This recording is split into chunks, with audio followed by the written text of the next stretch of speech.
ஆடி மாத வளர்பிறை ஏகாதசி விரதமானது தேவசைன ஏகாதசி விரதம் என்றும் தாயினி ஏகாதசி விரதம் என்றும் பத்ம ஏகாதசி விரதம் என்றும் அழைக்கப்படுகிறது.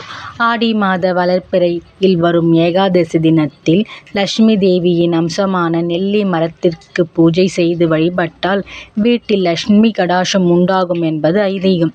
இந்நாளில் விரதம் இருந்து மகாவிஷ்ணுவுடன் லட்சுமி தேவியும் இணைந்து வணங்குவதால் மறைந்த நம் முன்னோர்களின் ஆசி கிடைத்து நாம் தொடங்கும் அனைத்து காரியங்களிலும் நமக்கு வெற்றி கிடைக்கும்.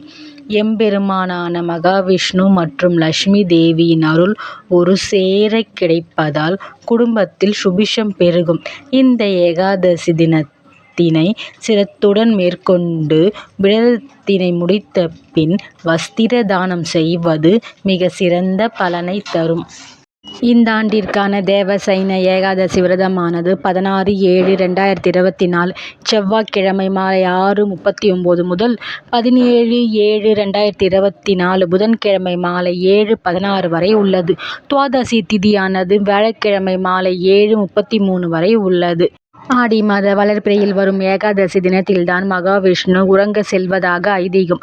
இந்நாளில் யோக நித்திரையில் ஆளும் மகாவிஷ்ணு பின்பு கார்த்திகை மாதத்தில் வரும் பிரபோதினி ஏகாதசி தினத்தில்தான் கண் விழிப்பதாக புராணங்கள் கூறுகிறது. ஏகாதசி விரத மகிமையை பகவான் கிருஷ்ணன் பாண்டவர்களுக்கு எடுத்து சொல்வது போல் அமைந்த புராண நூல் ஏகாதசி மகாத்மியம் ஆகும். இதன் மூலம் ஏகாதசி விரதம் என்பது கிருஷ்ண அவதாரம் எடுப்பதற்கு முன்பாகவே வழக்கத்தில் உள்ளது என்பதை அறியலாம். யுதிஷ்டர் கண்ணனிடம் தேவசைன ஏகாதசியின் மகிமையை கேட்க கிருஷ்ணரோ பிரம்மா மற்றும் நாரத முனிவருக்கு இடையே நடந்த நிகழ்வினை மூலம் விளக்கி சொல்கிறார். சூரிய வம்சத்தில் பிறந்த மன்னன் மந்தாதன். அவன் தன் நாட்டில் உள்ள அனைத்து மக்களையும் தன் சொந்த பிள்ளைகள் போலவே கருதி நேர்மையுடனும் உண்மையுடனும் ஆட்சி நடத்தி வந்தான். அவனது ஆட்சி காலத்தில் நாட்டில் எந்த ஒரு பஞ்சமோ வறட்சியோ எவ்விதமான நோய் தொற்றுகள் இன்றி மக்கள் மிகவும் மகிழ்ச்சியுடனும் மிகுந்த செல்வ செழிப்புடனும் வாழ்ந்து வந்தனர். அதனால் அனைவரும் மிகவும் மகிழ்ச்சியுடன் காணப்பட்டனர். இதனால் மன்னனும் மிகவும் மகிழ்ச்சியாக இருந்தான். இப்படியாக பல ஆண்டுகள் கடந்தன. இந்த சூழ்நிலையில்தான் அந்த நாட்டில் தொடர்ந்து 3 வருடங்களாக மழை பெய்யவில்லை. இதன் காரணமாக விளைச்சல் பாதிக்கப்பட்டு மக்கள் உணவு தண்ணீரின்றி பசியாலும் வறுமையாலும் மிகவும் வாடினர்.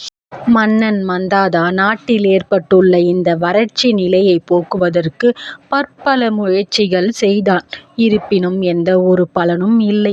தனது நாட்டில் ஏற்பட்டுள்ள இந்த நிலைமைக்கு காரணம் என்னவென்று தெரியாமல் மிகவும் கலக்கத்துடன் காணப்பட்டான். இதற்கான காரணத்தை தெரிந்து கொள்ள பல முனிவர்களையும் ரிஷிகளையும் சந்திக்க அவன் முடிவெடுத்து காட்டை நோக்கி புறப்பட்டான். அப்படி காட்டை நோக்கி செல்லும் பொழுது ஒரு நாள் மகாமுனிவரான அங்கிராவை அவன் சந்தித்தான்.